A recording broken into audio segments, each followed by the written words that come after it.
Look at what China is doing. They sell their oil, or Saudi Arabia rather. They sell their oil to China for yuan, the digital yuan, which is immediately convertible into gold in the Shanghai Gold Exchange. So they're immediately settling in yuan and then putting the excess reserves, excess reserves, into gold, which is a tier one asset. You chip away at the reserve status, you chip away at the settlement status. So ultimately, yes, gold will be tied to a new system, but by pegging you could argue in some respects, these currencies are already kind of hedging towards a gold pegging with the way the system is set up. In a recent interview, renowned bullion dealer and president of Miles Franklin Precious Metals, Andy Schectman, warns about the recklessness of repeatedly weaponizing the US dollar, the world's reserve currency, by using it against every country we don't agree with its policies. The latest victim of this recklessness is Russia, which will soon see parts of its frozen assets used to fund a war against it. A few days ago, leaders of the group of 7 or G7 countries, Britain, Canada, France, Germany, Italy, Japan, and the United States, agreed on a plan to use proceeds from frozen Russian assets to give Ukraine $50 billion in loans to support Kyiv's war against Moscow. The consensus is that if Ukraine is to defeat Russia and rebuild itself after the war, it will need more money than Western taxpayers can afford to give. Despite the agreement in principle made by G7 leaders and top officials from the European Union at the G7 summit on Thursday, officials say some key questions still need to be resolved before Kyiv can begin receiving the funds. But financial experts believe this will be a huge mistake. According to prominent precious metals analyst Alasdair MacLeod, doing this will force Russia, and, along with it, other BRICS countries and members of affiliated organizations, faster to adopt a gold standard, which will immediately devastate the US economy. Andy agrees with Alasdair's predictions and believes the final pieces are now falling in place to steer the global economy and financial system back to a gold standard. In an interview with Capitalcosm, Andy warns that these countries and alliances are making a lot of not-so-silent moves that Western leaders are choosing to ignore. When the rooster finally comes home to roost, Andy says there will be some dire consequences to pay, particularly for individuals who have failed to prepare, foolishly lured by the official narrative that all is good and well. Andy adds that it might seem the BRICS countries are dragging their feet on the issue, but things are actually progressing quite nicely. We might not get the complete picture until that all-at-once moment that will only shortly precede the complete collapse of the entire fiat system and the beginning of another gold standard era for the global economy. We will present clips from Andy's interview. For more videos like this, please ensure you give this video a thumbs up, subscribe to the channel, and turn on post notifications for more videos like this. Thanks, and enjoy the video. What has been happening since last August, when the last BRICS meeting happened in Johannesburg, was that the deal was that they would make trades in local currencies. All of these countries would trade with one another in their local currencies, meaning, Russia is trading with India and it's back and forth between rupee and ruble. Saudi Arabia is selling their oil to China for a yuan. Let's back up a minute. The Russian finance minister, Sergei Glazyev, for the last 3 years has told us that they will issue a common settlement currency, and it will be backed by a basket of commodities and a basket of local currencies. We assume gold will be the primary commodity in this basket, as the BIS, the Bank of International Settlements, reclassified it, as we said last week, its only other tier one reserve asset, which is a big deal because for 70 plus years it was just dollars and treasuries, and now the most powerful bank in the world levies gold to a tier one status. And this, to me, explains why the central banks are buying it at levels the world has never seen. But what these countries have been instructed to do until the common settlement currency materializes, and this common settlement currency, they have to have enough mass of countries that want to be part of the new BRICS group. And right now we have found out in the last meeting that 59 nations plan on joining the BRICS, right? You're talking the majority of human population. And when that happens, things will change. But until then, what they are doing is trading in local currencies. As an example, Brazil and Saudi Arabia. Brazil is trading with Russia, with Saudi Arabia, with China.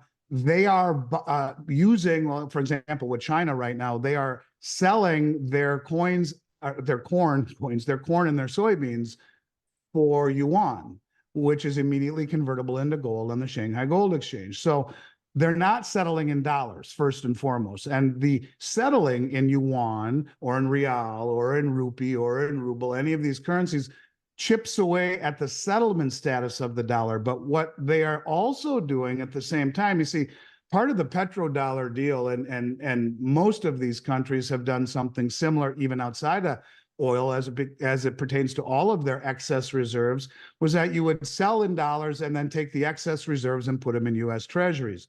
Well, these countries, as we have said, have been selling treasuries and replacing it with what? Gold, which is the only other tier one reserve asset next to treasuries. So that chips away at the settlement status, or the reserve status of the dollar, rather, the settlement status in the trade, the reserve status in the excess going into gold instead of treasuries. And so what you see happening, in essence, is the settlement status of the dollar beginning to be chipped away as all of these countries are now settling in local currencies. But instead of putting the excess into U.S. treasuries, it's going into gold, which is keeping the price of gold high and moving higher and keeping interest rates higher in the U.S. Treasury market, as all of these countries which used to buy our treasuries, which would lower rates and strengthen the bond market, are in fact selling treasuries and replacing it with gold. And so as it is right now, there are 10 countries in the BRICS group. And in order for it to be a situation where you have mass usage, where it would really start to blow up the US dollar and have it pegged to gold, which ultimately I think it will be pegged to gold. There's no other reason that the most powerful bank in the world, the BIS, would have reclassified gold as the world's only other tier one reserve asset. And no other reason why the central banks would be buying it at the levels that they have been. But I think what is going to happen with the BRICS currency, to me, more logically, would be that these countries will all have this multipolar world where they strengthen their own local economies and local currencies. Andy warns that it will be game over as soon as the BRICS alliance grows to 59 countries, as members would have more options of countries to trade with. He is certain that the pegging to gold won't be announced immediately to allow central banks to buy more gold in preparation for what's coming. Regardless, the Miles Franklin president is sure the gold pegging is coming and will happen much faster than Western leaders are prepared for. Until that final moment, countries like Saudi Arabia, Russia, and China will continue to trade using their local currencies. The digital yuan, for instance, is immediately convertible into gold on the Shanghai Gold Exchange. This is why Saudi Arabia has been selling oil to China for digital yuan, which is immediately used to buy gold for its reserves. Simultaneously, most of these countries are dumping US treasuries. Ultimately, Andy says a stronger BRICS alliance alongside the Eurasian Economic Union, the Belt Road Initiative, and the Shanghai Cooperation Organization will announce a gold-backed settlement currency, instantly raising gold prices and tanking the dollar. And I don't know if China came out with that or not. I mean, I look at this as one of the most premature conclusions that I've ever seen. These are the same people who will openly tell you that China has not been forthright in telling us how much gold they've accumulated and how much they own. This is a situation where China is the largest producer of gold in the world, and they don't tell us. The Bank of Montreal, their analysts just came out a few months ago and said China has way more gold than they're telling us. They are underreporting it. The IMF just said it. So now they have 1 month of unchanged after 18 months of increases, and they assume that it's over for them. I think it's foolhardy to believe that is the case. Moreover, China isn't the only central bank that is accumulating gold. All of them are. All of these BRICS countries are. India bought more gold in the first quarter of this year, 1.5 times as much as they bought all of last year. And I think the global trend of accumulating gold is undeniable. And if China took 1 month off or 1 month off from reporting, look, go back to Alistair. He's one of my favorite guys, one of my favorite commentators. I'm going to just go to Google here for 1 second and let's see. How much gold does China own? It's going to be like 4,000 metric tons. Yep. Okay. That supposedly China has 2,264 metric tons. But if you ask Alistair will tell you that they have 38,000 metric tons. But the official holdings that they tell us are 2,264 tons, which is a bunch of BS.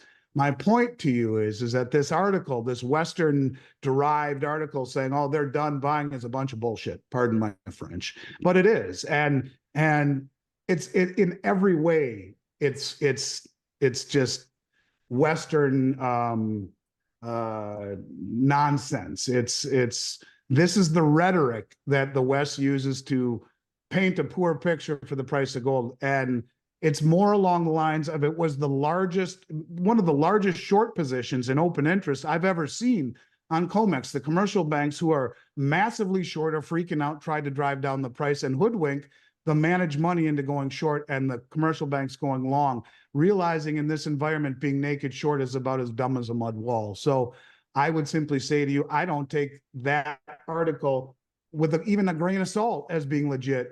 And Alistair McLeod would be the first one to say that when he's publicly saying they have close to 40,000 metric tons. Here they have 2,264. That's the official number. So are we supposed to believe the official number when Alistair says don't, Bank of Montreal says don't, the IMF says don't? Everyone has said that they don't tell us what they really own. And they're the largest producers in the world and have been producing uneconomic gold for years based upon our trade imbalance. They didn't care what it cost to pull it out of the ground. They got way more than we supposedly are led to believe. So again, this is the reactionary markets driven by hedge funds and driven by algorithms that trigger, bang, the black box, sell, and it snowballs.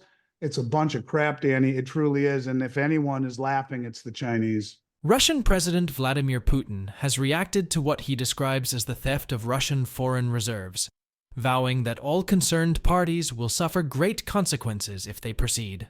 Speaking at a meeting of foreign ministry officials on Friday, Putin said plans by Western countries to provide Ukraine with loans using interest from Russian assets frozen abroad was theft and would not go unpunished. Despite all the chicanery, theft will certainly remain theft, Putin said, and it will not go unpunished.